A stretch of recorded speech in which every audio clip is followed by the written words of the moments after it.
ନିୟମଗିରି ଅଞ୍ଚଳ ପରିଦର୍ଶନ ଯାଇ ଲୋକଙ୍କ ଦୁଃଖ ସୁଖ ବୁଝିଥିଲେ ଜିଲ୍ଲାପାଳ ଓ ଆରକ୍ଷୀ ଅଧୀକ୍ଷକ। ପ୍ରଧାନମନ୍ତ୍ରୀ ଜନମନ ଗ୍ରାମ ବୁଲି ଦେଖିଲେ, ଆଦିମ ଜନଜାତି ହିତାଧିକାରୀଙ୍କ ସହିତ ଆଲୋଚନା କଲେ।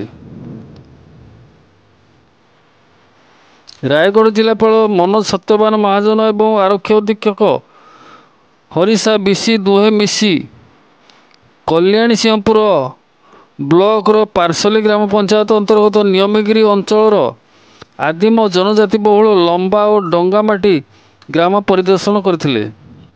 ପ୍ରଧାନମନ୍ତ୍ରୀ ଜନମନ ଯୋଜନାରେ ଅନ୍ତର୍ଗତ ଲମ୍ବା ଓ ଡଙ୍ଗାମାଟି ଗ୍ରାମର ଜନଜାତିଙ୍କ ଘର ବୁଲିବା ସାଙ୍ଗରେ ହିତାଧିକାରୀମାନଙ୍କ ସହିତ ଆଲୋଚନା କରିଥିଲେ।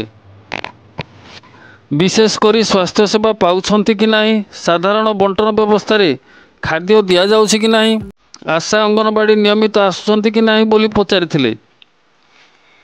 ଏହି ଗ୍ରାମରେ ସୌର ଚାଳିତ ବିଦ୍ୟୁତ୍ ଯୋଗାଇ ଦିଆଯାଇଥିବାରୁ ତାହା ଯଥେଷ୍ଟ ହେଉନଥିବା ଗ୍ରାମବାସୀମାନେ ପ୍ରକାଶ କରିଥିଲେ।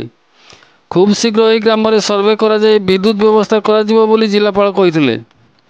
ଆସନ୍ତା 5 ତାରିଖରୁ କ୍ୟାମ୍ପ କରାଯାଇ ଆଧାର, ଜନ୍ମ ପ୍ରମାଣପତ୍ର ଓ ଜାତି ପ୍ରମାଣପତ୍ର ଯୋଗାଇ ଦିଆଯିବ ବୋଲି ବିଡ଼ିଓ ପ୍ରକାଶ କରିଥିଲେ।